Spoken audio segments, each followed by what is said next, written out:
It's time for another Get Out the Vote voter registration deadline, and today's video features Wisconsin. October 16th is the Wisconsin voter registration deadline for both online and mail. To register in Wisconsin, you'll need a Wisconsin driver's license or a state ID. I think everyone knows Wisconsin is considered a swing state and is important because in the last 6 presidential elections, 4 of those were won by less than a percentage point in Wisconsin. So in Wisconsin, you also have the opportunity to early vote, though they don't call it that. It's requesting an absentee ballot, which you can do and then drop off at one of the ballot boxes throughout the state.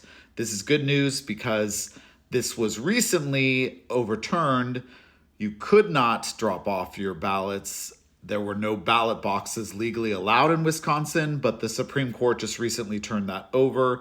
So you now can drop your ballots off at one of the ballot boxes. There is one caveat to that October 16th deadline for you in Wisconsin. You can vote in person, and that deadline is November 1st. So if you want to register in person, November 1st is your deadline. So October 16th is the deadline to register via the internet or the mail.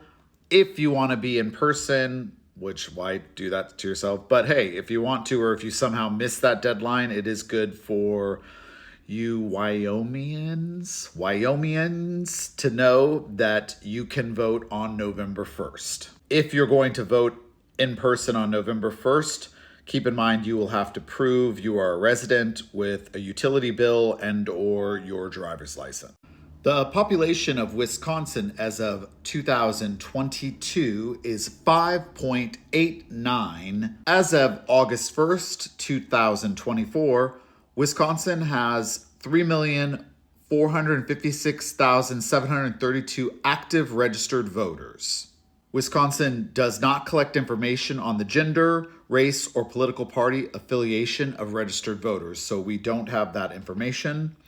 However, Wisconsin experienced its highest voter turnout in 6 decades for a presidential year primary, with over 26% of eligible voters participating. So good job, Wisconsin. This year, that was from this year. Often voter turnout is higher in Wisconsin, although some of the numbers were comparable to other states. But I'm going to take the positive slant and say, good job, Wisconsin. However, as I just pointed out, with the population and the registered voters, there's still an opportunity to get more people registered, especially young people.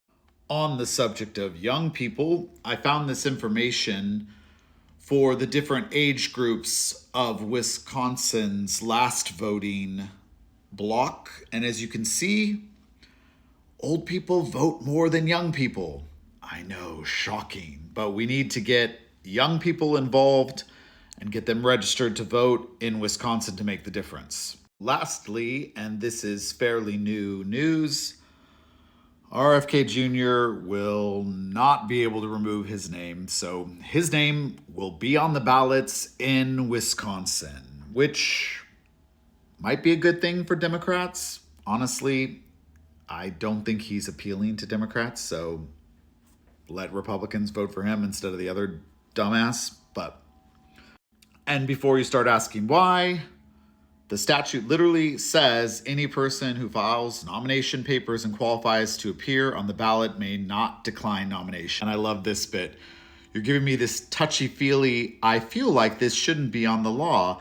The law in this case is crystal clear, she added. I don't disagree with you. It's weird, but I don't see we have any discretion here. So yeah, he's gonna be on the ballot, y'all. To recap, October 16th. Yes, Wisconsin, October 16th is the date to keep in mind.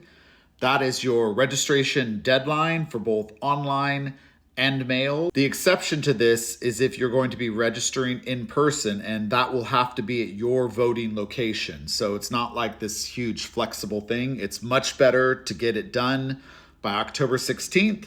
But if you're watching this video after October 16th, or for anyone concerned, you do have till November 1st, but it must be at your voting location and you must have your ID with you. So let's get Wisconsin registered to vote, and let's get them voting for Kamala.